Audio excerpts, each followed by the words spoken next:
近排香港有電視台要翻拍上世紀90年代中風靡亞洲嘅日劇《悠長假期》，勾起咗唔少香港觀眾有關嗰個年代嘅美好回憶。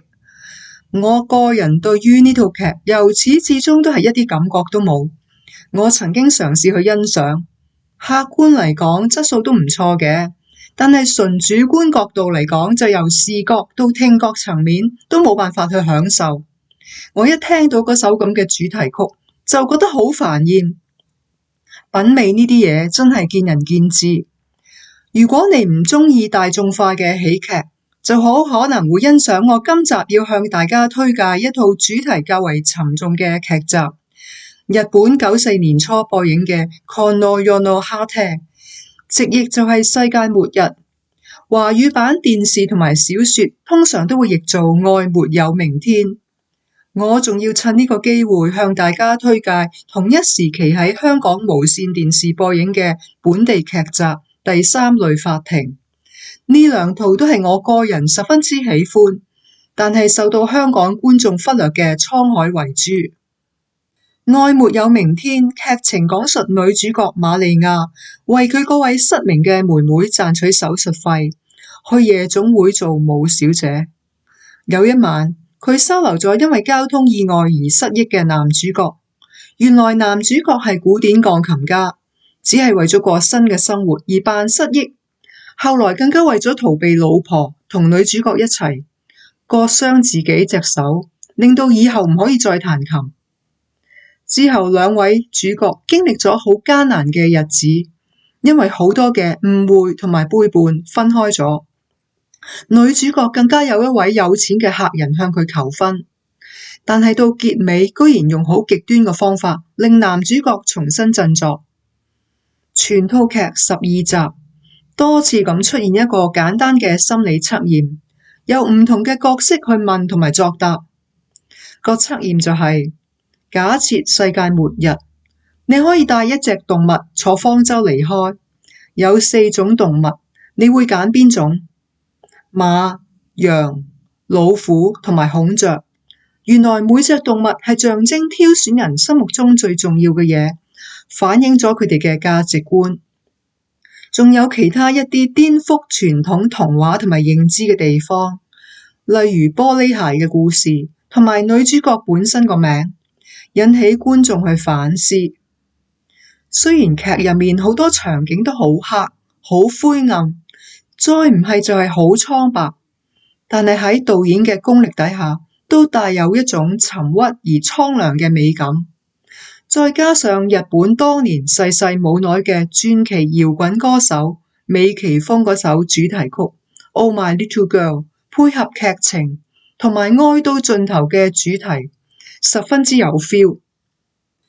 如果悠長假期係對日本90年代經濟下沉、失業率上升，展示出樂觀同埋積極嘅人生觀，咁愛沒有明天就係將社會嘅陰暗面，包括貧窮同埋連帶嘅人性掙扎，毫無保留咁呈現出嚟。你咪以為套劇咁灰暗，喺日本嘅收視一定麻麻。數據顯示當年嘅收視率高企，係全年嘅10大之一。咁除咗證明男女主角好受歡迎之外，亦都反映出日本人懂得欣賞暗黑嘅美學。值得一提嘅係編劇野島伸司，佢嘅作品仲包括有高校教師、人間失格同埋香港人好熟悉嘅同一屋檐下。其實愛沒有明天喺1995年嘅暑假都有喺香港播映啊，但係就喺亞視，唔係無線，仲要係星期1至5晚上10點鐘過後先至播映。劇名居然叫做姊妹情深，呢個翻譯好失策啊！套劇雖然都有探討女主角同埋佢妹妹嘅關係，但係始終愛情先至係主線啊嘛。到今日為止，我都未聽過有香港人討論呢套劇，連網上嘅評論都極少啊。我有時會想象，如果當日喺 TVB 播嘅，仲要係同一屋檐下嘅週末時段播，會多啲人知道，但係都唔會太受歡迎。即使有當時好多人都中意嘅鈴木保奈美做女主角，收視都唔方會好。我太熟悉香港人嘅口味啦。無綫大概認為題材唔能夠迎合香港大眾嘅口味，所以先至冇買到播映權啫。至於我認為係滄海遺珠嘅港劇《第三類法庭》，講述女主角本來係好正義嘅電視台記者，有次被一個律師議員非法禁錮同埋欺凌，女主角喺衝動之下殺咗佢。佢被控謀殺之後，喺籠屋長大患有自閉症嘅男主角為佢做證人，佢最終以自衛為理由甩身。女主角本來同自閉男一齊，但係自閉男嘅行為好怪異，佢打爛咗一位富豪嘅古董。女主角為咗救佢，被逼向另一個富豪出賣自己，後來更加同嗰個富豪結婚。一連串嘅事件令到女主角角色變得好複雜，同自閉男越走越遠。個劇名點樣解法？第一類法庭係指傳統意義上嘅法庭，第二類法庭就係指傳媒。所謂第三類法庭，其實係指一個人嘅良知。劇入面由第一集開始就透過唔同嘅角色引用青蛙同蠍子呢個寓言，引起觀眾對人性善惡嘅反思。第三類法庭喺7:30黃金時段播映，不過收視就唔多理想，但係口碑唔錯㗎，識得欣賞嘅人就好鍾意，到依家都仲認為係難得嘅佳作。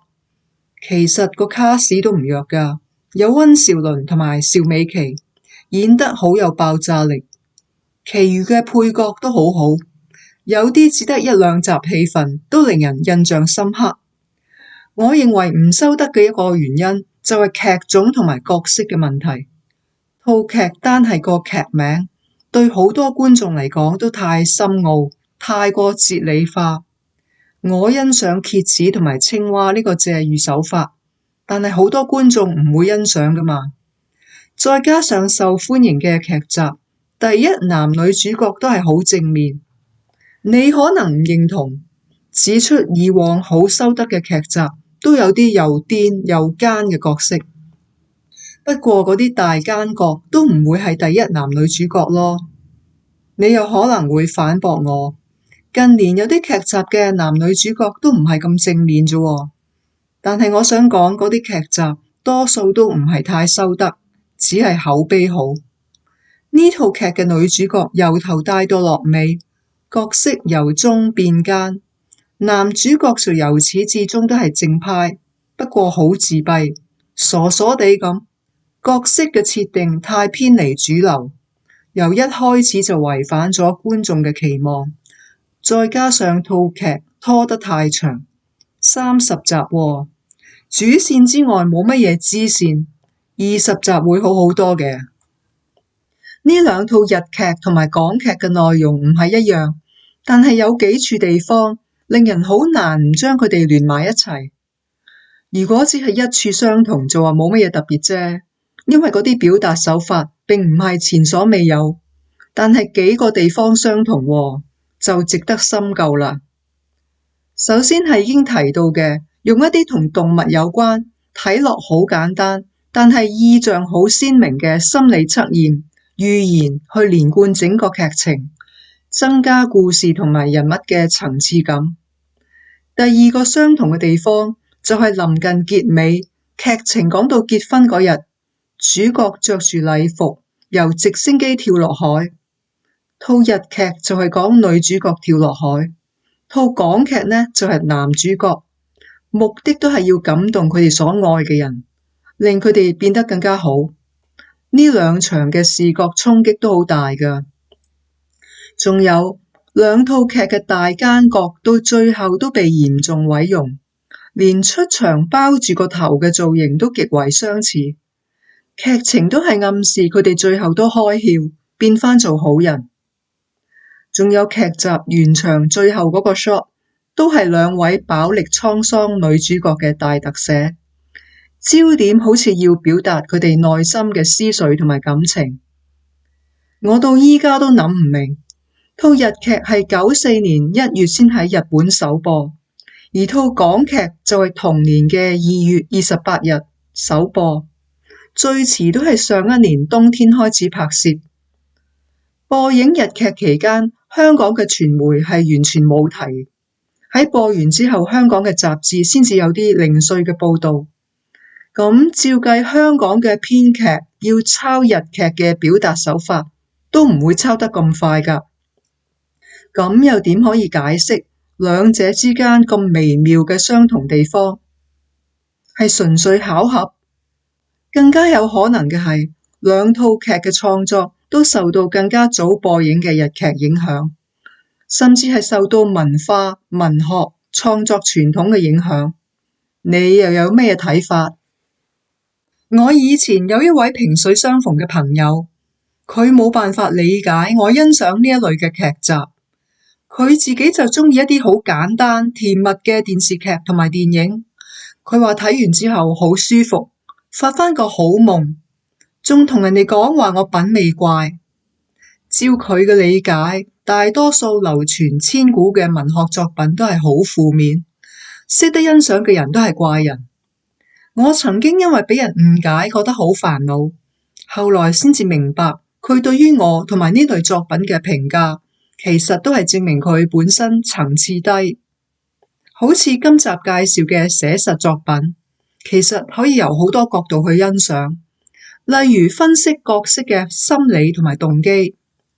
想象下，如果現實發生啲咁嘅事，係咪一定要演變成為悲劇呢？套日劇純粹以美學角度去欣賞，都絕對係賞心樂事啊！雖然冇咩嘢觀眾想悲劇發生喺自己身上，識得欣賞嘅人睇完咁壯烈嘅結局之後，情緒得到抒發，精神得到升華，英文稱之為 catharsis， 之後就會更加珍惜身邊細微嘅事物。識貨嘅人一定會明白我所講嘅係乜嘢。